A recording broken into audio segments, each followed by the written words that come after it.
head, slowing down and making no time. I gotta keep it rolling. Those windshield. Welcome, everybody, to the Rideshare Rodeo Gig Worker Roundtable that we do every Thursday night, Season 2, Episode 2, but actually Episode 129. We have, of course, on the far end of me, Kim's Side Money Plans. We have Cheyenne's back, Gig Work Mama. We got Tom Kelly in Houston. And we have Michelle back again from last week. Michelle joined us. And if you guys are still not familiar and you do delivery, make sure to go over and check out both of Michelle's groups. I put them in the show notes of last week, but I'll put them in the show notes again this week. If you do DoorDash especially, she has the two. I mean, I don't even know if anybody even contests or even comes close. Does anybody even come close? Well, okay, so we're a private page. There's one public that maybe has about as many, but it's just a dumpster fire. You know, you can, right? Yeah. If anybody even monitors it. So, right. Because I was gonna say, like in Michelle's group, like when I go on, I don't do Facebook much, but when I do, because she gave me the admin privileges, I see posts that I probably would let go, but I kind of just hesitate on them because there's so many, and they always need approval. There's always like hundreds in there that need approval. yes. So I mean, I do appreciate that, because once you let things get out of hand, like you said about this, I don't even know about the other group, but the public one, I honestly think even moderators, if there are any, give up. They just go, forget it, dude. Why would I moderate some of this? And you know, if it's not being moderated by all, and if you can just constantly go back and see trash, I honestly think some of those even are abandoned. Yes, I think we are. Jake, who's kind of a co-administrator with me, I think he's done some research as well. I think but there's no shortage of them. In fact, when people don't like the way we're running our group, we'll just tell them, go start your own. Yeah. there's plenty of them. But no, I know. And yeah, go ahead. I would say that sounds like us on YouTube. Oh, you complain? I'll go watch another channel. Same concept, except in the Facebook group. Well, even when Michelle was first like telling me, like when I was asking her questions though, like I was like, do I approve this? Do I approve this? Because like to me, I'm thinking I do approve those, but then she's like, well, you gotta be careful of this, and she really was bringing it around to me, like, you know, this is actual work to admin these groups. Well, you have to be careful because there's so many Facebook triggers, and yeah, exactly. And I'll tell you, everybody wants to use the word like stupid, idiots. They want to criticize support, and you know, it's a third world country, and make fun of being an immigrant. You know, and we can't go there with people. You know, and so like, try being nice to support. I don't know why everybody hates support. Is it that way everywhere? You tell me. Pretty much. I mean, I do. I mean, I wouldn't go around posting about it, but I'm not a fan of any support. I think I can honestly say that I don't think any support knocks it out of the park.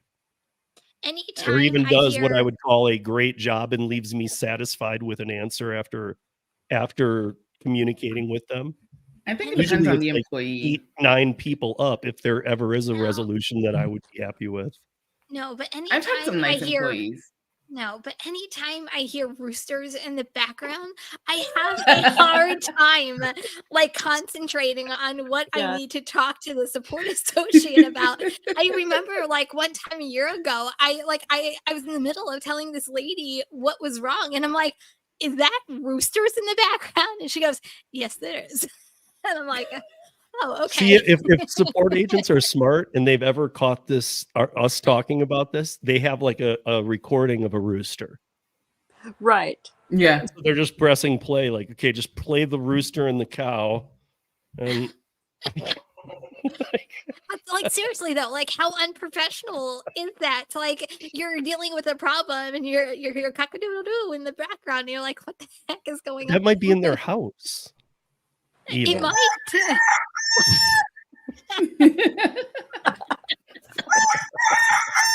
Who would do that? Now stop that. I wonder who would do that. Oh, Tom, I think you just made my day right there. That's what you need when you call support. If they have a rooster them back. Yeah, there you go. There we go. That could work. All right. Enough of that. Let's say hi to everybody in here because I see a bunch. What's up, Traveler? Hey, Rick. Hey, Bubba Sue. Hey, Anthony, how are you? Even Oscar, how you doing? Thomas Mathis. Ceci, how are you? Becky Harris. Let's see who else is in here. Hey, Holly, how are you doing? And that's who we got. And some lurkers. Hey, lurkers. Always happy to have the lurkers too.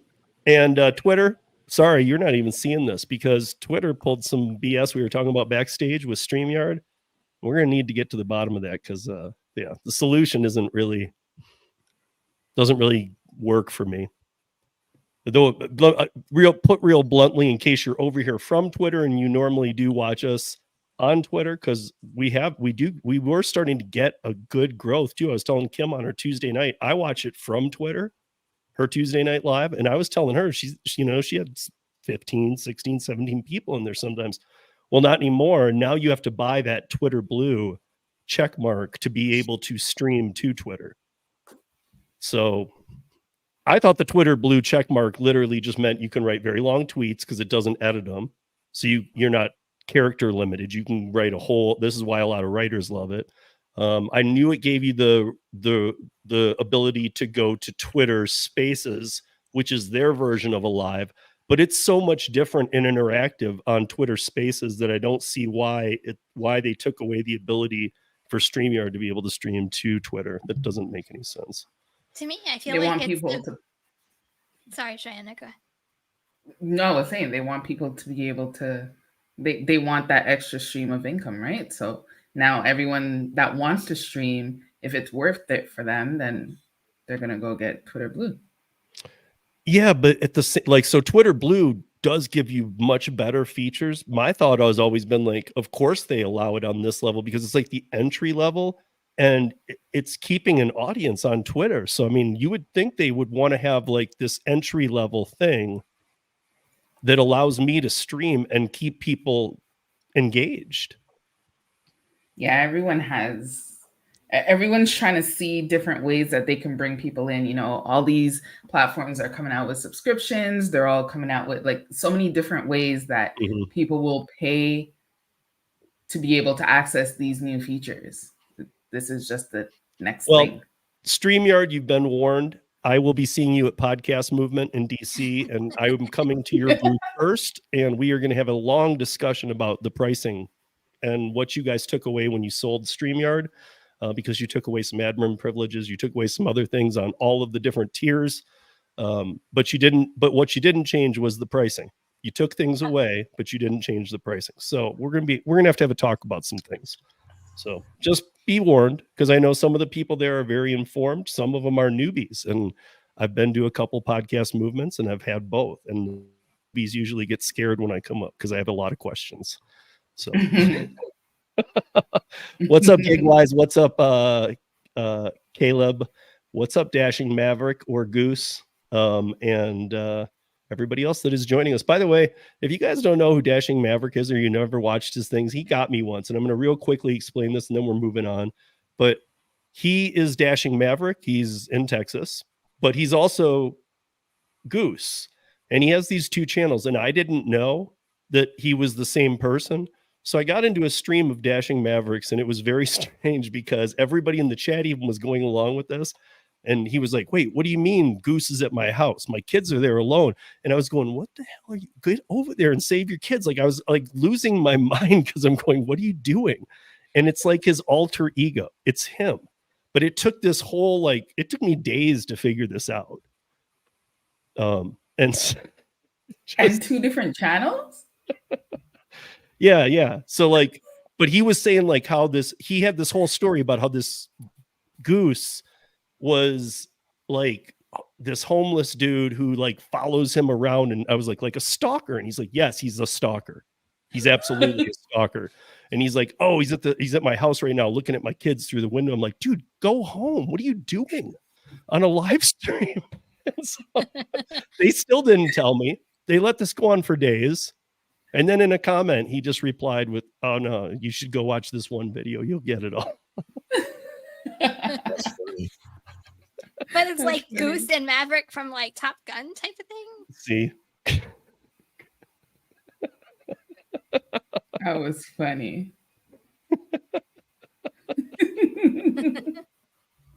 anyway, what's up, everybody? So tonight, California Prop 22 finally confirmed New York City lockout.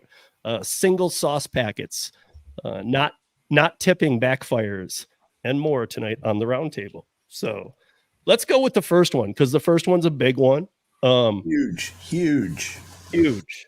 I agree, huge, and it's finally. I mean, this is the only state in the nation that could even potentially maybe find a way to not have this be over, but it is finally over. At this point, it's done. The constitutional challenges are gone.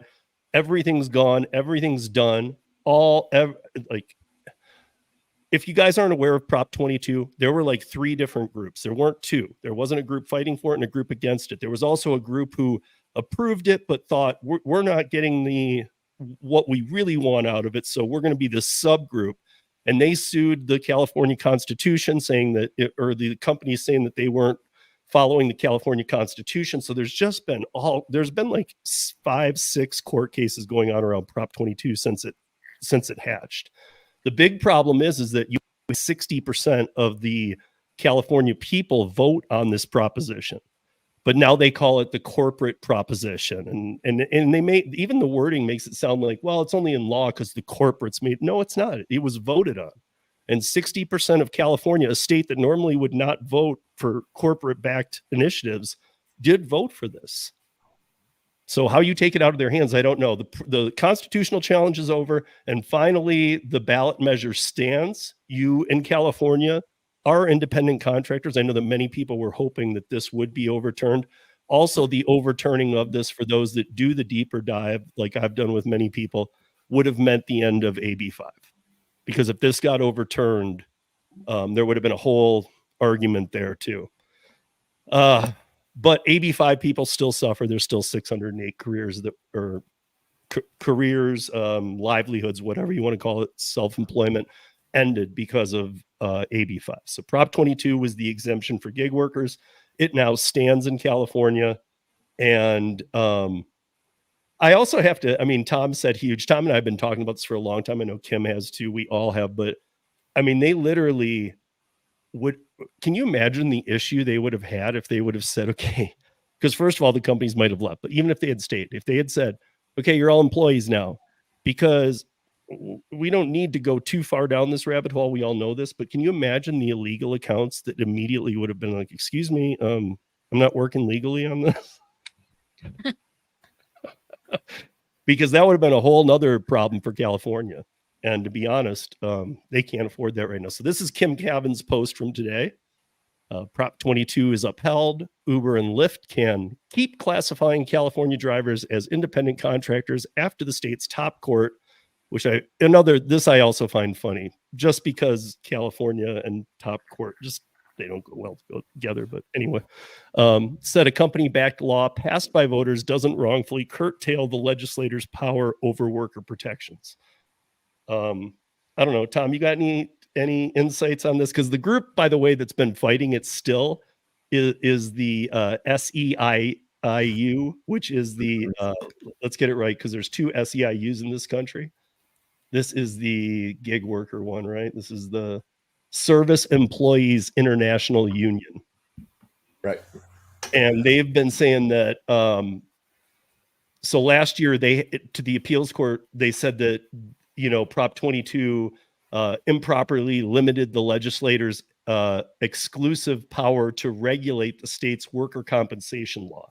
Okay, so stop right there. I find that an amazing argument from them, because it wasn't a member of the state legislature that came and said, you're impeding on our work. You are doing it wrong for us.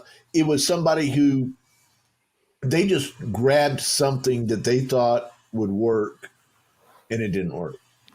Right, because I think we can all at least imagine the fact of their best shot. I mean, this is like Tom said, this is like their last row. This is like it. This is the Hail Mary.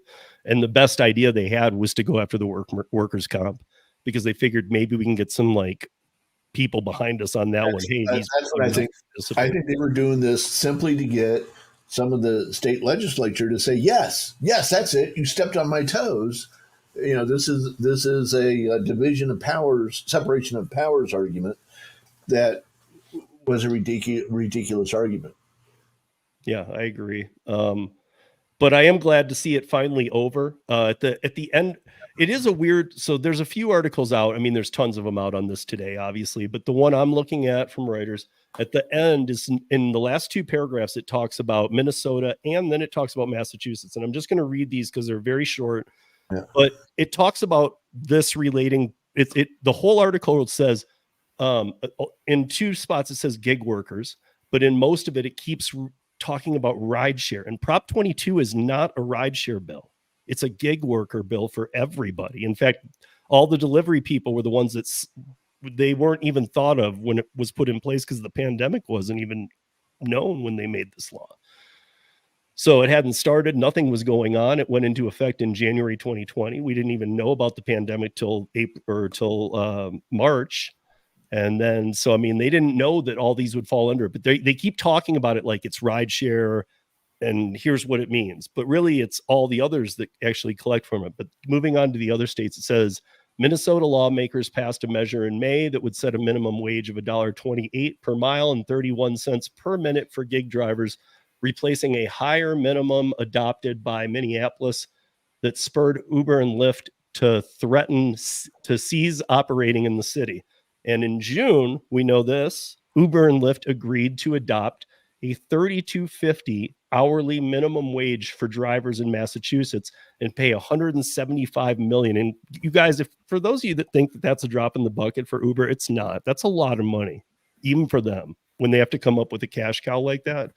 To settle a lawsuit by the state claiming they improperly treated drivers as independent contractors, which is weird. So now they're going to remain independent contractors. They're going to make for active time, they're going to make $32.50 an hour.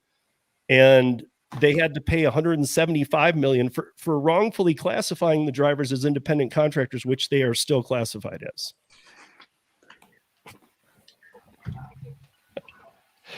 The AG also is getting behind after she made this agreement with Uber. She thinks she's slick enough that she's backing the proposal that the drivers are saying, kind of like the California people, like, this isn't enough. We want to be able to unionize. And she's like, good, let's put that on the proposal. The deal was all these proposals go away if we make this deal. So I think that by poking the bear, I think you're going to find yourself in a jam when this is supposed to go into effect. I think you're going to find Uber and Lyft definitely digging into some real, well, nope, you made a ballot initiative after we made a deal.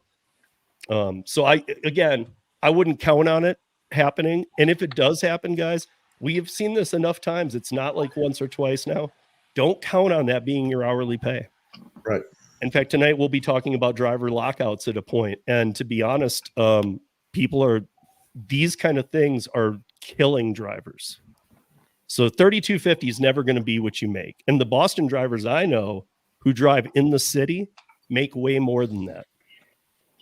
So we already know about floor meets ceiling. The hustlers will lose money. The people who just kind of perch will tear up a bit, but nobody's going to actually make this on real time. And they've opened the door to the unions. So, I mean, like, it very well, Boston could end up like New York City at least in the next calendar year for sure. But yeah, so that was that one. Let's see. I did have some, the Kim screenshot. And then, yeah, we might as well just move into it right now. So then we need to talk about this Uber and Lyft drivers take to the New York streets to call for an end to the lockout policies, because I have a big problem with this. I have a huge problem with this, actually. So you guys are not, okay, it looks like they had a turnout. They say 1,000 people. In New York, organizers say more than 1,000 Uber and Lyft drivers marched in the streets this week, which was actually, was it last week? Because it was July 19th.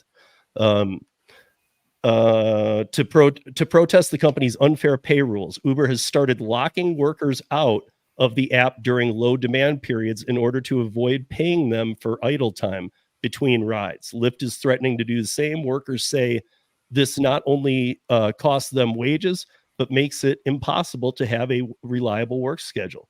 The anti-worker move was implemented as a workaround to New York City's rules that require rideshare companies to pay the drivers when they are on the clock, even if they are not actively driving around passengers.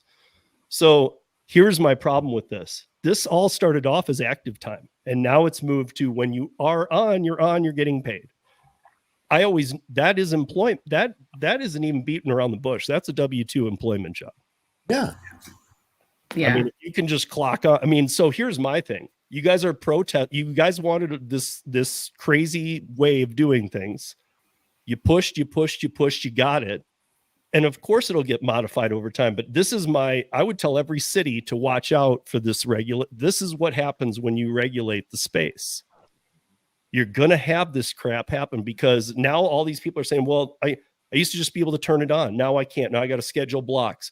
Now I can schedule a block and I might go to that block and they say, hey, we don't have enough volume for you tonight. We don't need you. What? Right. So now they're saying, now I don't even know if I'll be able to work the blocks that I schedule. So I can't make any money. Well, you asked, I hate to say it because maybe a lot of drivers are like me in New York City and didn't want this, but the big push, you guys asked for it. Yeah. I agree with you. However, if you're one of the drivers who did not want this to happen, but now you're forced to work a schedule. And from what I understand, and you can correct me if I'm wrong, say like now with Uber, you have to schedule yourself on Uber because it's New York City, right? New York City is trying the whole block schedule thing. As far as I know, it might be all, I mean, I don't know about like an Instacart, but DoorDash, Uber Eats, yeah. Right. But if I, as a driver, have scheduled a 4, 5, 6, 8 hour block, and because Uber and Lyft deem that it's not busy and kick me off of my schedule, and I'm counting on working X amount of hours, I would be really pissed as a driver because you're taking money away from me, even though I did the appropriate things to make sure I was on the schedule. I would have a hard time with that. Yeah. But here would be the argument, and Kim, you've worked in the service industry, is that I would say, listen, I've been a manager at a bar. I've had bartenders or servers come in on a Friday night. I've got 2 servers on the floor. I got 3 bartenders on, and they're like, oh, it's not that busy, huh? And I'm like, just sit around for like a half hour. I'll buy you dinner. Let them have a free meal out of it and say, if I need you in a half hour or I'll cut you loose. And a lot of times I would just cut them loose, meaning they have that schedule. But if I don't have the volume of customers, I'm not going to put them on. No, in retail by law, you can't just. Yeah, we had the minimum. You and say you have. But like, this is service industry. But I'm talking about service industry, and service industry here would be the same. Like if you don't have a need, why would you pay them to sit idle? Right. I don't know. Maybe New Jersey laws are different. If you're scheduled for X amount of hours, you still have to be guaranteed to work X amount of hours if you're put on a schedule. Like it's part of our laws, our employment laws. Well, but in the service industry, there's a thing called phasing. So all of the schedules would have like 7 p.m. to phase, meaning when I need to phase you out, I phase you out. Oh, we don't have that here. No, not here in New Jersey. It's in New Jersey. According to New Jersey laws, if you're scheduled for, I'm making this up, 9 to 2. Yeah, like you have to work 9 to 2 unless it's the employee voluntarily saying I'm sick and I have to go home. Like that's a different story. But if you're on a schedule, you have to work the schedule and you have to be paid for the schedule. So that's employment law. What's crazy about that is that we never put an end time on. So like if I was doing your schedule, Kim, it would say Kim 2 p.m. Tuesday, Kim 5 p.m. Friday, Kim 7 p.m. Saturday, Kim 4 p.m. Sunday. And yes, it doesn't have an expiration time. So you're just you're basically on call. So that's why you want to work at high volume places. Wow. Yeah. Because also you're getting service industry pay. So if you're a bartender, you're getting $2.13 an hour. So you're not going to make any money sitting around like that either. You need high volume. Without volume, there's no money to be made. But I would imagine you have in New Jersey, you have a different minimum wage for bartenders, servers, things like I would assume so. I people. don't know what it is. I would have to Google Yeah. it. I mean, maybe bartender servers might be different than regular employment laws. I just know employment laws from a retail and also from like a corporate standpoint. Just from my HR background, the service industry, bartender servers might be completely different. Yeah. Well, I guess in this scenario, who on this panel thinks there's a solution? I mean, what is the solution? Because even I'll say, like, I'm not here promoting Uber and Lyft, not at all. I mean, we can talk through like ways to earn and things about them, but like, who can actually disagree with them? Why would they pay drivers just to be able to turn the app on? We all work in all the other cities, all the cities all of us work in. We turn on the apps and we get the orders we get. And the work we do is the orders we get. We don't get paid for our downtime. Yeah, I don't see how that, and even if, so let's say someone's like, yeah, they should pay them for their downtime. At the end of the day, that it's not going to be profitable for them anymore. Like at all, because look at how much downtime we actually have whenever we're out there. There's no way that there's any company that can afford that. Yeah. And especially this, I mean, like, so most of these drivers are on both platforms. So are you trying to milk it like the California thing did with the Prop 22, where you're getting like both of them are paying you? I don't know. I think the idle time was the worst decision that they ever put in. And I guess I'm going to say this. I'm not surprised New York did this. New York, Uber, Lyft, New York. I'm not surprised they did this. This should come as a shock to nobody. Of course they did this. You know? And I'm sure that, listen, I'm also sure that, if you're a driver of rideshare in New York City, I'm sure that it never talks about it, but I'm sure they have like a zero, like you probably can't pass on fares. You have to accept whatever's thrown your way. Because if they're being paid for idle time, it's not like they're going to let you go, oh, you want this one?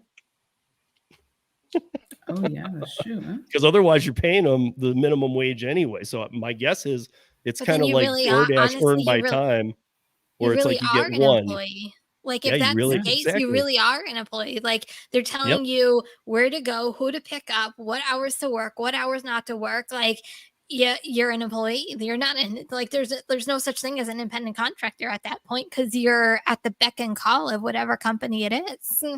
I know, and that's where I think we are. I think that literally in New York City, that's going to be I think that's where it's at. It's going to either have to finally say you're employees, or we have to break this rule because you can't pay for idle time, and it's affecting passengers and everybody. So, I mean, the whole idea behind Uber was that the car's, positioning and getting the closest. And so, taking away all those kind of freedoms, like Kim just said, you're just an employee and you're going to be told what to do. So to that, I say, like, again, I'm not trying to I'm sure that like most states, most people didn't want this.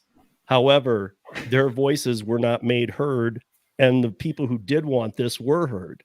So what did they do? They passed it because they thought everybody wanted this. Once you get enough of that, even if they know it's not enough, that's when the unions come in and go, okay, we got this, and that's a concern of mine. But yeah, I mean, that said, while we're on this little tirade of like bringing things down, I had somebody from California send me this. This is Instacart regarded. This is now talking about, because somebody was asking me if you're not familiar, Kim and I are doing a safety campaign right now with Display Ride and with Legal Rideshare, because of everything going on, and just these are good people, obviously, but it's a time when everybody needs to really know what's going on. And here's an example of somebody had asked me, well, am I covered with Instacart? No, you're not. And in here it says that you may be eligible for coverage when you are on the Instacart app for injury and protection, but your vehicle is not covered at all. This is why some people ditch their vehicles. So shopper injury protection doesn't cover damage to automobile or property. Again, You know, basically, I had this conversation with somebody on Twitter, and I'll tell you that the bottom line is they don't do anything for you. If something happens, if your car gets stolen on Instacart, good luck. Because a lot of people I know, and I'll actually say I have actually spoken with people, I've had them on the audio podcast, who actually, one in particular that I won't take any farther. You guys can go find the episode if you want, but this Instacart driver had his car stolen. He timed himself out, or, you know, whatever, got off the app, however, had the food delivered by another car, had to call a friend, did that, waited till it was delivered, finished it out properly, ended it, then said his car was stolen from his home because he knew his insurance wouldn't even have him back while he was working Instacart. That's why you need legal rideshare. But I mean, like, even them, like, I mean, I've talked to Bryant before, and he's even said, listen, Instacart's one of the worst. You're not protected at all with Instacart. I mean, your personal injury stuff, that's different, but like your car, no, they don't. You guys just be careful, you know, treat it like you do every day of your life. Your car isn't protected by these companies, and they don't really care. They don't have your back. But okay, that moves us into a DoorDash story that Michelle brought up, that we have for tonight, the single sauce packet. And I know a lot of you guys know this. I'm going to let Michelle tell the story because or do you not want to? Or how the scam goes? Because I'm a little confused. There's a part of this scam that kind of just, okay. I guess I don't know the story at all, so tell me. Okay, so we'll come back to my issue with it, but basically it's one of those scams where they want to get you on the phone and then get your information from you. So what they do is they put in an order for a hot sauce pack. I want one hot sauce pack from Taco Bell. Okay. First of all, if you get that, no, that's weird. There's probably something wrong with it. Don't take it. But so in this one, this is a weird scenario because I don't think this is always the case, but the person who had this happen to him most recently, and whenever this happens, I think it's always good to bring to your attention because I think most of you guys know this, but he got a call. So he picked it up, and then he got a call from what came up as DoorDash on his phone. But this is where it gets a little weirder because this time it wasn't somebody saying I'm with DoorDash. It was somebody saying they were a detective for the Houston Police Department. And he's saying that the order was placed fraudulently on the card. And basically the person who was the officer began asking for his card number information. Hey, can you pull over? Let's do a 3-step verification, blah, blah, blah. You guys, for a fact, I think everybody on this panel can tell you DoorDash does not call you ever. Do people actually fall for, like, I just don't understand how people are still actually falling for this. Yes. Like Because and they get their accounts wiped out. Definitely do. Yes, and their accounts get wiped out. Those Dasher, if you have one of those Dasher direct cards, dump it. Those accounts get wiped out all the time. I mean, every single day, I probably have 25 requests saying, help me, my account got wiped out from a scam. Mm-hmm. Yeah, I mean, I feel the same as Kim, but I understand what Michelle's saying. And there's no protection. There's no bank protection on those Dasher cards, from what I understand. No, I mean, because the other part is you're dealing with DoorDash. I mean, none of us want to deal with, like we were joking earlier, you know, about roosters and like, honestly, like none of us even want to deal with DoorDash to get $5. Can you imagine trying to like, hey, my whole bank account was wiped out? Right. Like, do you want to deal with that? Usually it's around $200. That seems to be the amount that people get taken for, is about $200. But the sauce pack thing, it's been going on for probably 2 years. The story just gets cycled around, and this week is this a dude with gold chains on in the video? Yeah. Okay, so that's a new one, and it gets submitted to our group about 5 times every hour. Mm-hmm. Yeah. And so and he's my thing is why how are they getting these like if they're able to they're penetrating the DoorDash system, obviously, to put a packet order in there, because obviously it doesn't involve money, but still, like, I can't make an order for a hot sauce packet. I'm gonna look. I think that one of our moderators did a whole detailed issue on it, and I'm gonna look it up right now and see if I can find But I it. mean, like, I can't open up. I don't use DoorDash ever. I don't Mhm. like DoorDash. So, but like, if I opened up the DoorDash app, I can't just say I want a hot sauce packet from Taco Bell. They won't let me do that. Really? No, you have to order something. But isn't there? No, I think you can. I think you can though, because I think you can just go over to sauces and add sauces into your cart without another item. Yeah. Yeah. Like Well, there's a cost. Yeah, like in like McDonald's, like, you know how you have your categories like burgers, sandwiches, fries, whatever. There's like an actual category that says sauces, and you can just add sauces into your cart. But aren't they free? No, I don't know. I've never ordered DoorDash. I mean, McDonald's through DoorDash. I just know that I've seen it before. Right. I mean, I can try to do it now. Why wouldn't you at least try and make it look real? Like, order a taco and a hot sauce. Well, I don't have Taco Bell, but I know for Harvey's, because I've done this before, where I wanted hot sauce and they charge you sometimes. So you just go to sauce and it's something like 30 cents or 35 cents or whatever, and you add it in. So I'm sure people can order just sauce packets. Hold on, I'm gonna try and then you'll get all the fees, and so like a sauce packet would still be like $7. But exactly. But somehow I'm sure these people are getting away from the payment because they don't catch everybody in this scam. So somehow they penetrated DoorDash in my opinion anyway. Okay, so on mine it's 15 cents for, I'm making this up, ranch dipping sauce. I just put it into my cart. I think I just put it in my cart. Where did I just go? Condiments. 2, 3. Add to order. Let's see. Wonder what the delivery fee is on this for 30 cents. Let's see. Continue. Okay, so for 3 packets, it's 45 cents and 0 delivery fee, but $3 in taxes. So it'd be $3. So you can. Right. You can just order sauces. But basically, you're just paying the delivery fee. You're getting the sauce for free. For the most part, yeah. But it's doable. I mean, the only reason why I semi-know is because I went into and this is like a month, maybe 2 months ago, I went into my local McDonald's, and they know me by name by now. And they're like, Kim, we got an order for like ranch sauce and ketchup packets, and Asher actually picked it up. And I'm like, it was a scam. I found it.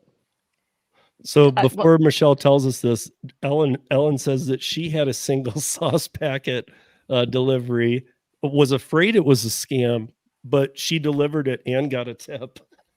Nice. Okay, this was from one of our moderators, and he's pretty reliable. He said the scam is that they are ordering something like that, like a one item. Then they can click like a sauce packet or apple slices. So be aware of apple slices, guys.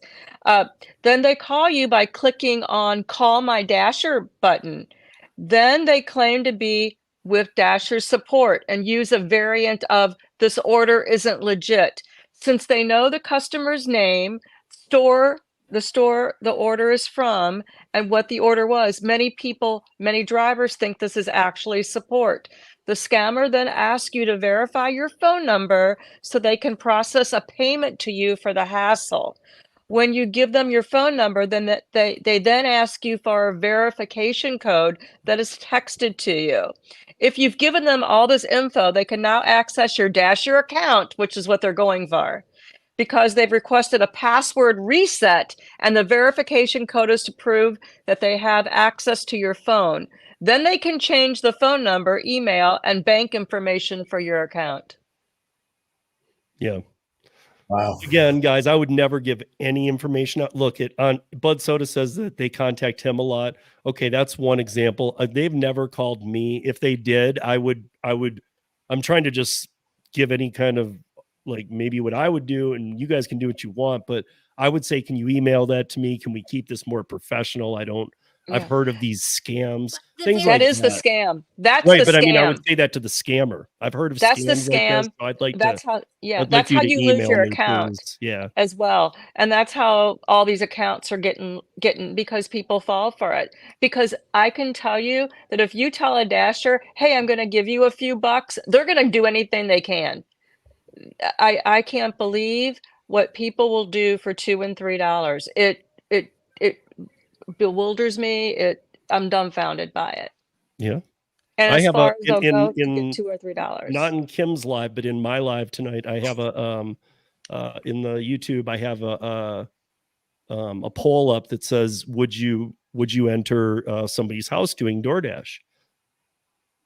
And we've been talking about that a bit, and I still haven't even looked at the results so far. But to be honest, hopefully you guys are not doing that, because if you're thinking all the burden lies on the homeowner, just think again, because even though it would probably work out for you, they're not going to cover you in court. And if it went to court or if anything happened, you're not bonded properly to be in people's houses. Check your results. It's actually 27 close. votes. Yeah, 27 votes, 56% no.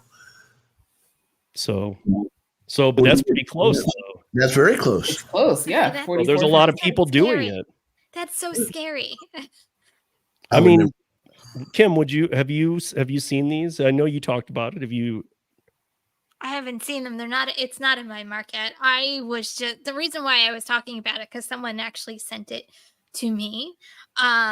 No, it is so ridiculously unsafe. $3 is not worth the liability. A customer can say that you stole something. A customer can say that you broke something. There's so many things that can go wrong. You can get kidnapped. Your safety is at risk. No, you can get bit by a dog. You can fall on marbles because a kid left him out. Like, there's so many scenarios that can go wrong. You could end up in the basement in Yeah. a well, like Yeah. that $3 movie, Silence of the Lambs. No, I mean, $3 is not worth it. Like we talked about it like months ago. What was it, October? Like, it just, like, I just kept thinking of that poor guy, and it was Uber Eats, but that poor guy who got dismembered because he got yanked into someone's house. No, it's so Yeah. unsafe. no, I agree. What is this? I like even Aska's answer here. She once got a call, and when she was asked for the phone number, she told them, "You should know it. You just called me." Yeah. I mean, again, if it was a customer, it would be masked, but she makes a great point, because if it's DoorDash, they would know your number.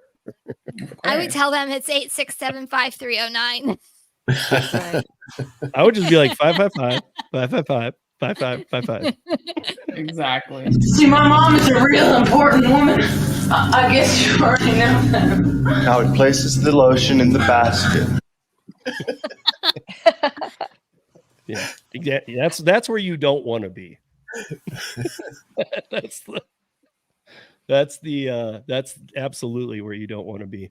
And then, so real quick before we move into this one, I did want to say, like, Kim, you brought up the term distinct, and I saw it again in a Twitter feed. Somebody was asking Yeah. about what distinct meant. Yes. And again, it's just, I know it's random, but to me, it's just another way that they're not being transparent, when, again, there's already terms that establish this stuff. There's unit and item count. So, like, why the hell are you going out and creating a new term, distinct?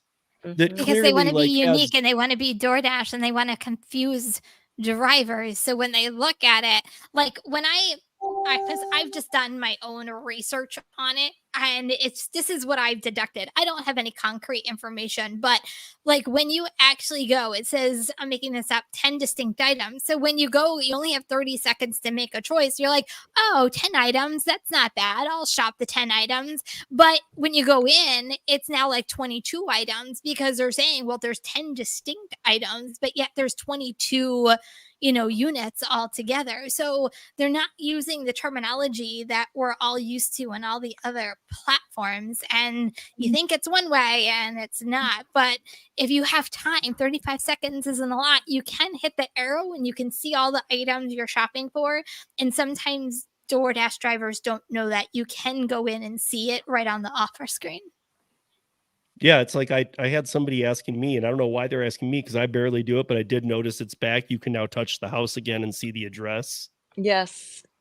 Like, I think Yes. that's Well, pretty cool.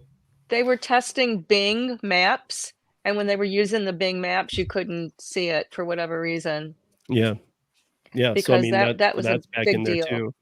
But yeah, I mean, I don't know, distinct. So like to me, that it gets real bad because what if I'm like coaching a little league team and I need 25 gallons of water? Just that one thing. Is that going to come up as one distinct item? Yeah. But you're going to get there and need to carry 25 gallons of water for me?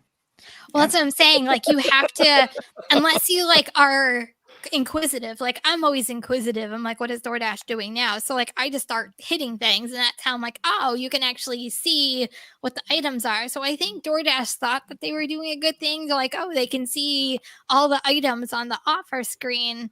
Well, you have to go digging in order to really find it. And yeah. Yeah. So okay. This follows in what we're doing here. So a woman orders Wingstop. I do find this, like, this is one of those, we read a lot of the Daily Dot ones, and I got to tell you, this one actually like did buzz with me a little bit because this lady ordered through Wingstop. She ordered at 6 p.m. and she said, or 5, and she said she wanted it delivered at 7 or 6 and 8, whatever it was. And this is kind of odd to me, and maybe somebody will be able to shed some light on this, because Wingstop confirmed to her, hey, we've got your order at 6. We use an online food delivery app called DoorDash. They will be delivering the order. Let's see. She got a text at 7:35 that her dasher was waiting at the restaurant and waiting for her food. She checked again at 8:15 because we still hadn't received our food. She stresses that she tries to give the restaurant grace because you don't know what's going on at the moment. Yet another 15 minutes went by. Now it's 8:38, and she says she decided to call Wingstop. She talked to a gentleman at Wingstop who said, ma'am, your food has been sitting here for 30 minutes and there is not a dasher waiting here for your food. But she had a dasher's name attached to it at 7:38. She decides to go over there and pick the food up herself. She gets there at 8:49. She sees a DoorDash driver pulling in. She thinks this is my driver, and she goes up and says, are you so-and-so, as the woman's coming out or getting the food. And so the person says yes, and she's obviously, the dasher's kind of a little taken. And she said, well, that's me, and I've been waiting for this for a long time. You had me sitting at home. And the driver stressed to her that she just got the order information and that she was just put on it like 10 minutes prior, which would make sense. That's how it works. However, it's the same name that was delivering it, and she verified with the person as the name they had put on it an hour ago. How would they on earth know that this is going to be the person delivering that? Yeah, that's weird. Does anybody have anything on this one? Because this one kind of blows my mind, because this person's dashing. They've assigned it to her, and we all know about reassigning, but they didn't even do that. It was still the same woman who they had been saying for an hour and 15 minutes, she's the one waiting for your food there. That just sounds like a glitch, and like they assigned it to her, but it wasn't ready yet or something. So it didn't actually get pushed through. 7:38 went for an 8 o'clock order. They said it was her waiting at the restaurant for it. No, I got a conspiracy theory.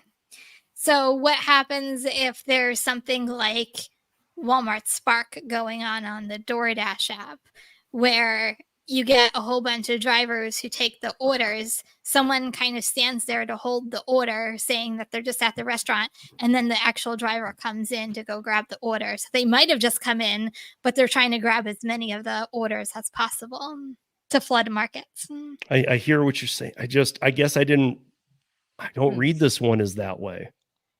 But I hear you. I mean, it could be. I mean, I was just reading other articles on that kind of play, but I just didn't really get it that way. Like I found this to be kind of weird. Like, why is it that same person for an hour? Because if I'm sitting there and they can, because I get they got the 10 phones and then they just dish out the phones and the orders as the person comes. I know the scam, but I just find it weird because the guy, when she called, the guy said there's no DoorDashers here. So is it just somebody sitting out in the parking lot accepting all the orders? And conspiracy theory. I'm not saying it's right. I'm just saying it could. Right. I mean, I guess to add to your conspiracy, it would be that that she's sitting out in the car with 10 phones, or somebody is. Yeah, I think it's a ring. Like Wingstop looked around. There's no DoorDasher, but they're out in the parking lot grabbing all the orders. Yeah, and then they have to wait for the actual available driver to come and get the order, but the phone is actually right there in the parking lot. Like they have one person, 10 different phones grabbing all the orders, but they actually have to wait for the driver who's actually on the order to come pick it up, but they already grabbed the order. Yeah, Holly says or common name and not same driver. Yeah, I don't think it's that either. I don't know. No, just none of it makes sense. But then when they go down to how the people were like responding, so these are like the responses on the video. It was that I had the same damn issue when I ordered on Wingstop. One viewer added, had to call the store and they gave me grief about a refund, but eventually they did give me my money back. Another said, I refuse to use DoorDash. They don't even bother to try and find my apartment and just leave. They leave the food outside in random spots. All they have to do is walk around the building. It's a first floor outside door. We all know there's apartment issues, but if it's that easy, we really shouldn't be making it harder. Another viewer said it's because some drivers scam the system. They use bots or have people holding multiple phones, like Kim's saying. They accept all the orders and wait for someone they work with to show up, and then they hand the phone and the food to the person. So if it is that scam, it's being called out, which is good. But again, this is just trying to bring you guys up with a little bit of scams. And in fact, I think that before we go any farther, Kim, we should talk real quick about because again, guys, for the next month, it's safety time because there is more happening to people right now than ever. And I don't know if we start with legal rideshare or display ride, but you tee one up and I'll take the other.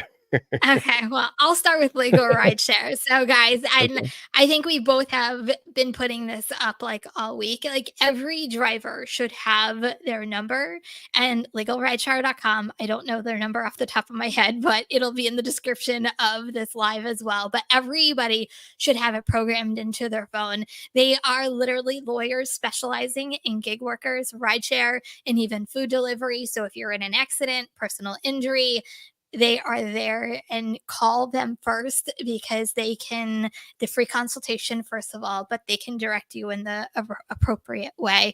And right now they are actually doing a survey and they need everybody's help in taking the survey because they're trying to collect as much data as possible. And if you take the survey, you could be entered to win $100. Is it a gift card, Steve? I can't remember. I know it's $100. I just can't remember if it's a gift card. I think it's a Visa card. Prepaid. Yeah, so go take the survey. That's also in the description of this live as well, but they're looking for as many people as possible to go take the survey. Yeah, and you don't have to, again, guys, don't let legal rideshare throw you. No. Again, they don't do the deactivation cases and stuff anymore.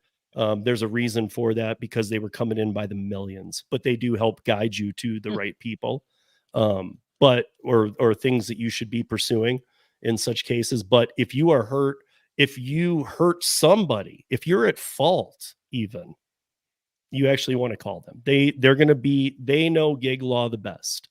So you want to call them if you're in, and it doesn't matter if it's e-scooter, bike, whatever. And then as far as our friend Abdul goes at Display Ride, I've had Display Ride for 3 years now. I haven't had to replace the camera once. I am totally always happy that it's on, because I'm not even talking about just gig work, just when I'm driving. The way things are today, hit and runs, all this kind of stuff, like you need a dash cam, but on the off chance somebody tries to grab it, if you're doing rideshare, if you're doing delivery, probably not as often, but if somebody were to try and grab it, if 95% of the dash cams out there do cloud upload, so they've got the footage. If they grab it, it's gone. But with Display Ride, it's all uploaded to the cloud, and we'll be having these guys on. We might even try and get Legal Rideshare and Abdul from Display Ride on at the same time, because this push needs to happen as summer ends, because a lot of us go back to seeing a lot more and working a lot more. And when you're full time, you are the ones probably most at risk. So these are, like Kim said, have Legal Rideshare in your, just whatever you want to do. Put the phone number in, because they have a phone number, put the email in, put the website in, whatever you want. And then Display Ride, go to displayride.com. We'll have more to say about this too, but go to displayride.com, start becoming accustomed with it.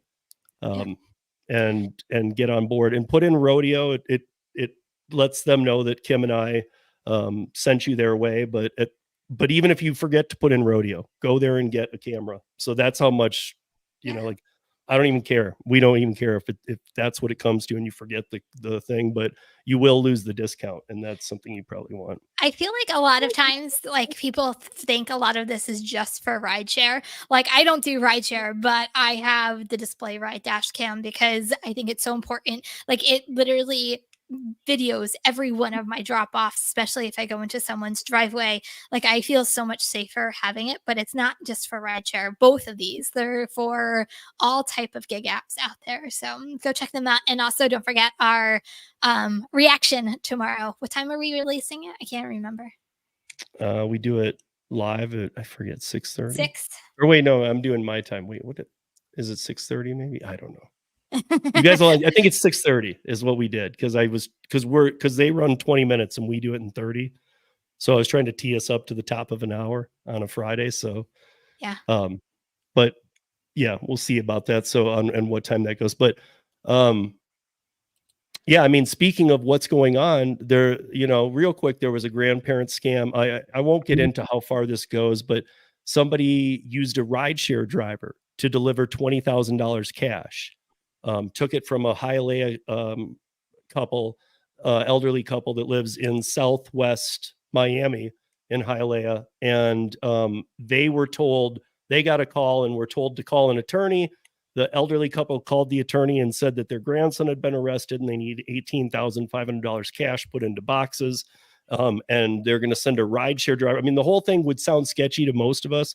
However, again, another scam that goes on. So just, don't fall for any of this crap. And if you're doing rideshare, this is why I've always said, don't do Uber Connect, because don't be taking packages. Again, you're not bonded. Maybe you are. If you're bonded, I guess you would probably understand that and make the best decision for yourself. But those of you that are not bonded, just don't do these, period. If you're going to pick up a couple and they're like, just take this box instead, don't do it. I mean, if they're not coming with it, don't do it. You could be in danger. Who knows what's in that box? But then I only want to hit on this briefly because it's mainly because I'm so pissed off at Uber on this one. There was a rideshare driver who sexually assaulted a 12-year-old. 12 years old. Okay. Uber teen, we've always said, worst decision they've ever made. Uber partners were never supposed to be driving unaccompanied minors around ever. That's been a thing. But now, this person took this 12-year-old, sexually assaulted her, and now he's arrested. And Uber's statement was, here's how bad it got. Uber came out and said, well, that wasn't a teen account. That was somebody using their parents' account on their phone. So that's not Uber teen. Don't blame it on Uber teen. Uber, for real. I mean, enough. Like, Uber teen shouldn't even exist, but don't say because they were 12, it wasn't Uber teen and it was their, How did that 12-year-old get the access to the account? You need to make it clear to all drivers they can't take teenagers like you used to. And then we won't have any of these problems. This is not the first time. This has been happening a lot since they launched Uber Teen. People have gone missing. People are dead. People are raped. This is not funny. It's not a game. And parents, stop using it. Stop. Don't. I see the ads all the time. I'm sure some of you have seen them on social media. Don't buy into those ads. They're bullshit.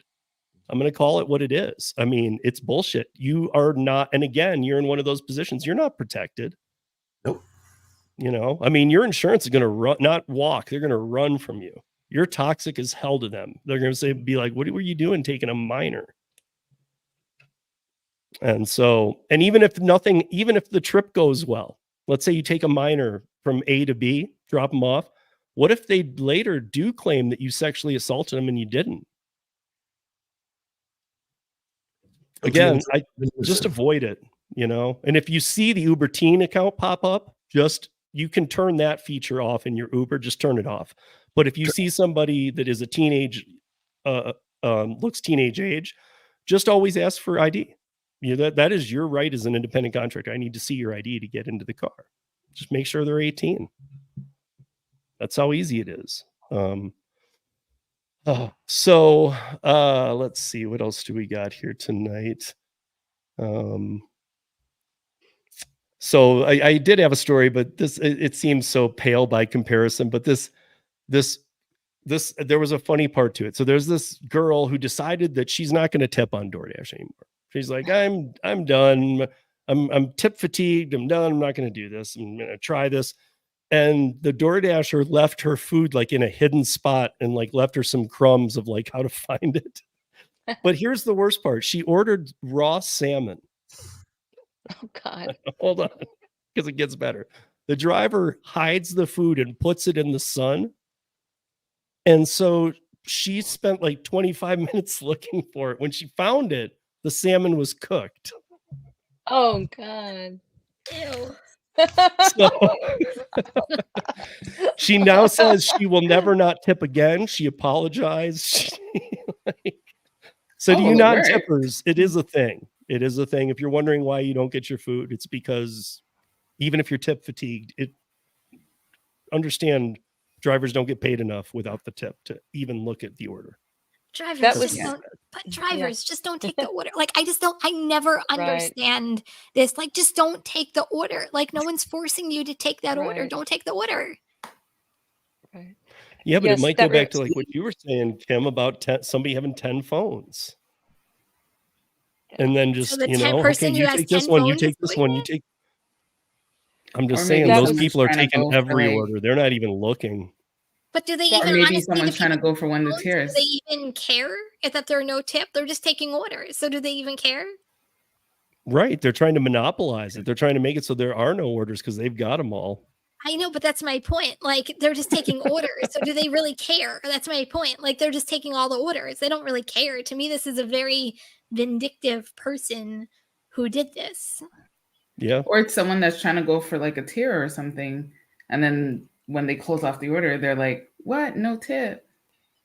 Yeah, but no, I would lean with Kim on this one and say that, listen, no tip. We all know don't take the no tips anyway, but these days, no tip could absolutely, forget the money part. It could absolutely become a story. There's going to be a story. There's going to be an accusation. You're going to get a complaint. You're going to get a 1-star.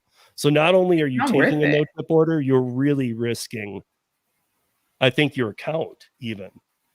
Yeah. I've mentioned this on one of my videos. I think it was like one of the bad review videos or something. And someone was like, oh, I got a 1-star. And I was like, well, what's the quality of the order? Like, did it have a tip? Because if it doesn't have a tip, that person obviously does not care about you as a driver. So they're not going to care about putting 1 star as a review. Don't take those. Right. Well, we've got I created a new little blurb that I put. And again, it's a marquee post in the morning, usually when someone says, hey, I took a $2 order and it went 6 miles and they didn't tip. So this is what I am now putting in as my standard response. You agreed to the pay offered when you accepted the order. You can't be mad because you got exactly what you agreed to. JFC. There is a decline button. It's like right there with the accept button in case you didn't realize. Fun fact, you can also let the order time out as well. It's Yeah. true. Good for you, Michelle. I mean, And here's yeah, Christopher Taylor's right when he says it's kind of hard to refuse an order when the acceptance rate is affected if you don't take it. And that's what I'm saying. Like for those drivers that are going for tiers, I get it. I feel like there's a stigma behind that because I've said this before and I'm repeating myself, but I am a platinum dasher. You can decline as a high tier. Can you decline as much? No. I just know how it's kind of simple math. You know how many orders you do per week. You figure that out and you figure out your percentage on how much you can decline. For me, it's 2 to 3 orders per day. But if that's where multi-apping comes in, right? If you keep getting like bad orders, I just turn off the app and go to like Uber Eats or Instacart or whatever. Like nothing's saying you have to work DoorDash, multi-app, and get away from the acceptance rate if they keep giving you bad orders. Like that's how I maintain my high acceptance rate. Yeah. But you can decline. Yeah. I want to play this 19-second video. I grabbed it from TikTok. It's another creator. You guys probably are not familiar with him. I've just started noticing some of his videos, but he's got a theory here and I want to know what you guys think of it. It's relating to canceling an order. So isn't it frustrating when you get to the restaurant and the order's not ready and you have to wait? The rule of thumb that I've always heard is if you have to wait more minutes than the dollars that you're going to make on the order, then it's not worth it. You may as well cancel it and move on to something else. So that's Practical Dasher is his name. But do they not know that there's not like they changed this a while ago, but you wait 10 minutes. Once the 10-minute mark hits, you can unassign with no penalty. Okay, but if they're making $10, if they're making $9, or if, you know what I mean? Like they're gonna wait still the 9 minutes. Like that's so. But would you rather your cancellation? See, I've always been. I don't cancel, so and say I never cancel. Like if I take it, I own it. If I'm waiting at a restaurant, I just wait the 10 minutes. I cancel, and it doesn't affect your cancellation, right? That's just the way I've always worked. I didn't know about the 10 minutes, so yeah. Oh, see, I taught you something. Or everybody else does. I don't do it. Yeah, I did that today. And I learned that in my group. I'm so glad that feature. I accept something that you didn't. Was that me? Was there a noise? I don't know. Oh. That? Is that you, know. Tom? Maybe Tom. Not intentionally. My devices start shutting down at 9:15. So. But yeah, but I mean, a lot of that's great. But a lot of drivers don't know that, and I don't know if it's like an unwritten rule, but everybody listening, please, like, don't wait at a restaurant more than 10 minutes for DoorDash. Go to your cancellation button. It'll say you can cancel. You won't get paid, but it won't affect your cancellation rate. Just FYI. Yeah, that's good news. Yeah. I mean, I see like what was the other thing I did see in here that I just wanted to bring up real quick because I saw that Jennifer Montgomery says, don't forget that DoorDash, Uber Eats, Grubhub were impacted by the CrowdStrike issue. If you're not familiar, over 2,000 flights were grounded last week. Tom's got a plane behind him. It's a grounded plane. Shuttle. But I did see that and it's so pathetic. I did see that they issued a $10 Uber Eats credit. And to me, I'm just like, dude, I'm literally at that point where I think, don't offer anything. If you're going to offer $10, you're just making it very public. Just don't offer anything. Just move on. Because that is like, to me, that's a slap in the face. I don't know. Maybe it's just me, but to me, it's like, don't offer me $10. Because that just shows the negligence and it kind of proves the point of like, you don't care about anybody. Yeah. But yeah. So let me see if we got through. Oops.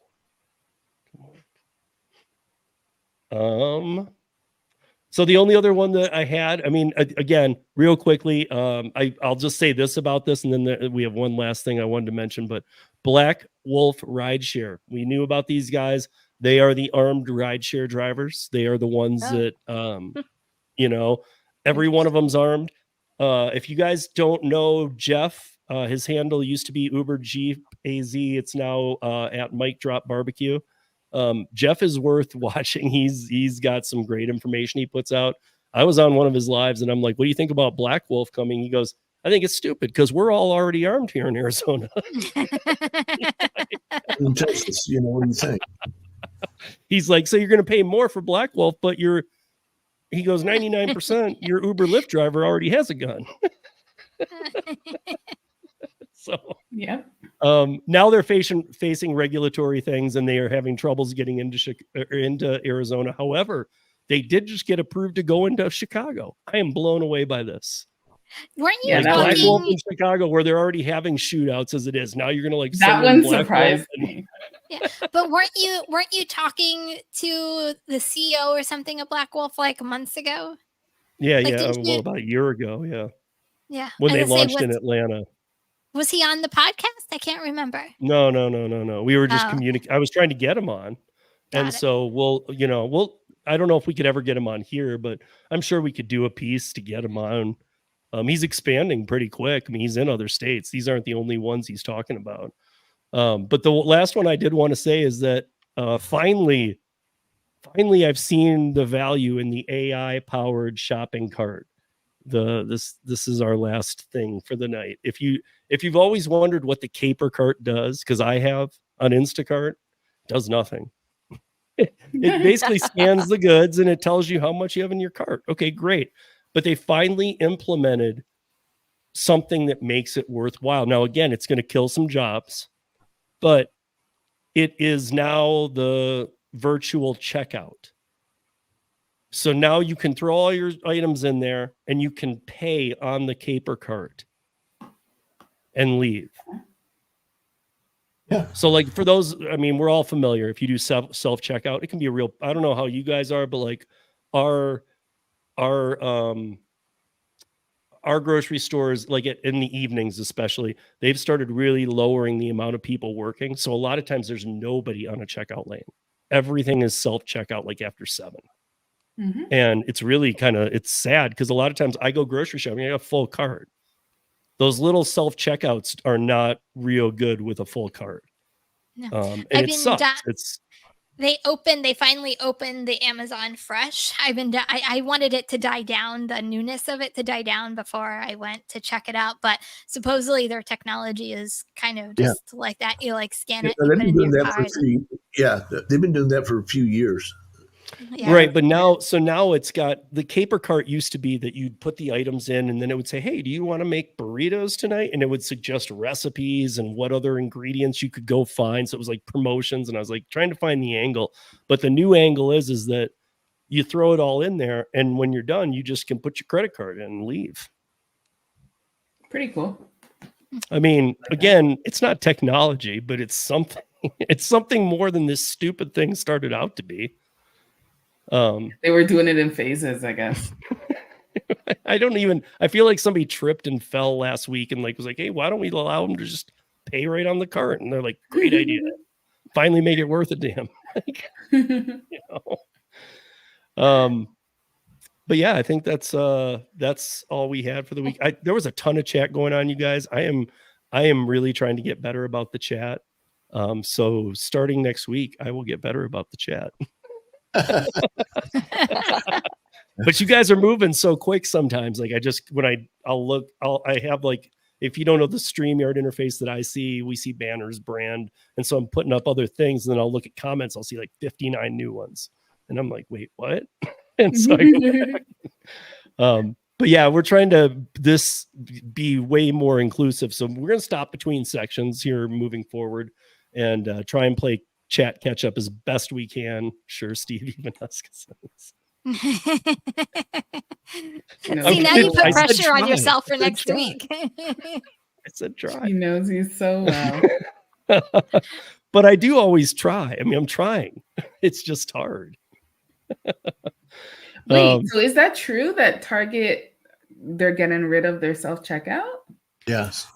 Some of them are. I would think that they would, like, places would put in more. Why are they getting rid of it? Too much theft? The theft is outweighing the help that it does. So well, you see a lot of news about that. Didn't we like have a whole conversation about that like months ago, that self-checkout and theft isn't really worth the loss and wages from employees to do it?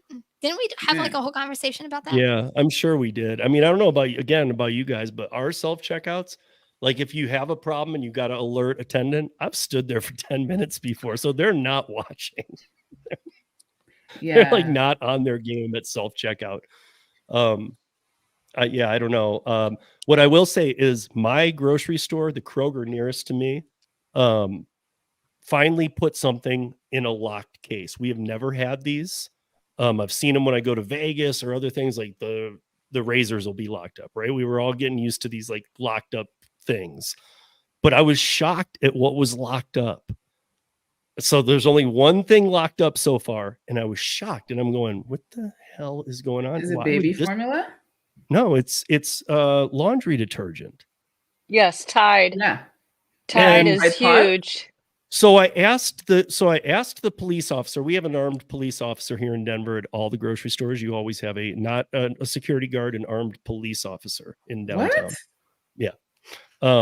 And so I asked him, I said, do you know? Because I was going to ask for the manager, and he's like, well, he said, people come in and they take like a baby bottle or like a Coke glass from like a restaurant, and they pop the lid off and fill it up with laundry detergent. So they're not even stealing it. They're just stealing what they need to go do their laundry. What? So, you guys, if this is what we've come to, this is so sad. Like, the state of the economy. And everybody says the economy is great, but we're stealing laundry detergent and Coke cups. Okay, yeah, that's crazy. How many times though, and this is anybody who does like any shopping, do you cringe when you get like baby formula because you know you have to go to a case and it's locked up and you have to go find someone to get baby formula, and like, oh man, like I cringe every time I see ours had that. a little buzzer right there. It said push if you need laundry detergent. And I'm thinking they never come.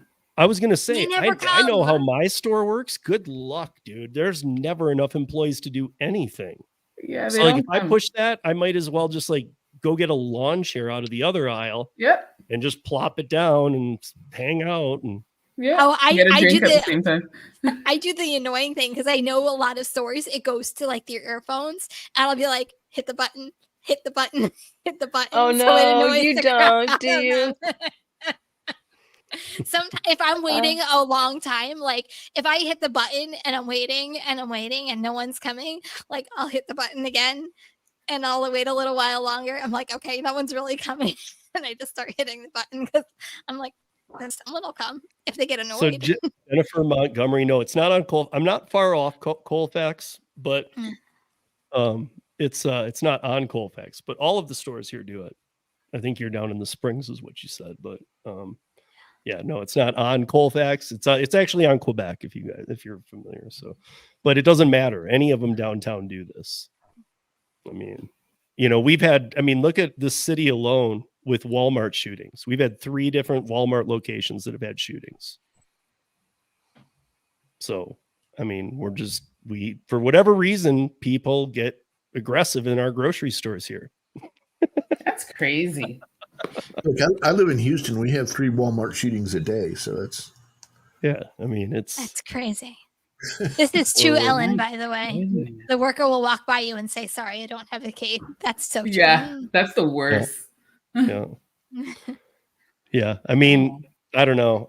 To me, it's like it's almost like the union thing. It's like once you crack the door, and now like everything's gonna get locked up.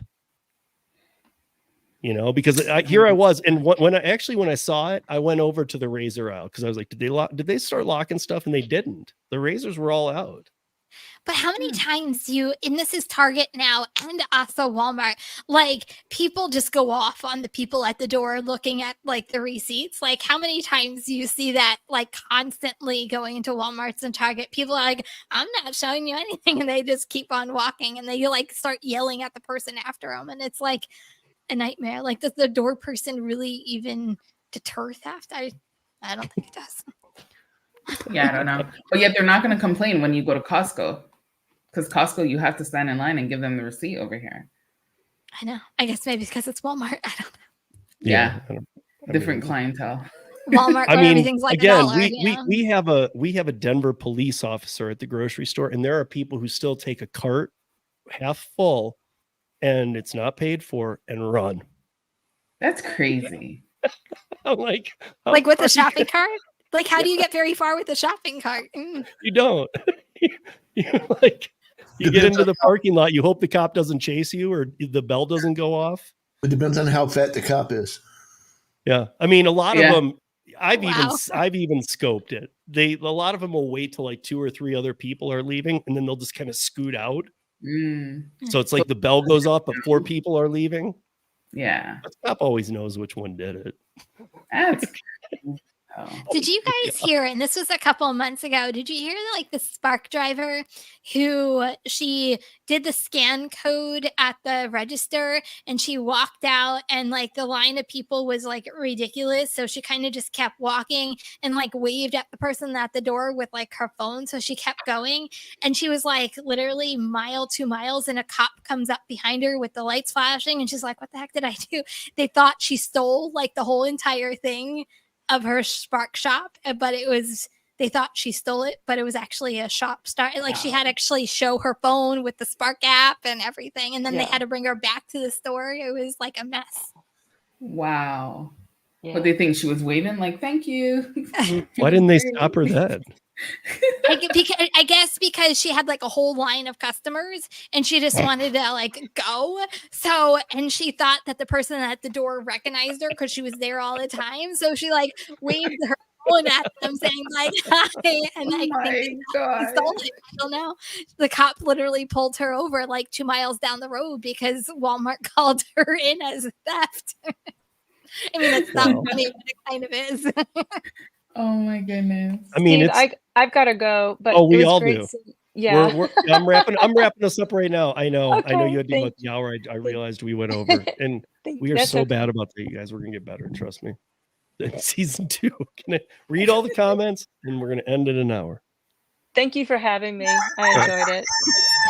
Well, folks, that's a wrap for the week. Check out Michelle's groups. They're both listed below. Please do. They're both awesome. They are very populated, but they're not, like we were saying, that's not a free for all. You're not going to get lost in a bunch of spam and crap. It is moderated very well. So if you're a DoorDasher, you can check them out. They're both listed below. Check out Legal Rideshare. Save that as your digital card. Check out Display Ride. And thanks for joining us live or on the replay. And until next Thursday, be safe, earn smart, and Kim has something to say. Kindness is always free. She didn't know for a minute. Good night, guys. Right. Snapping at the tempo.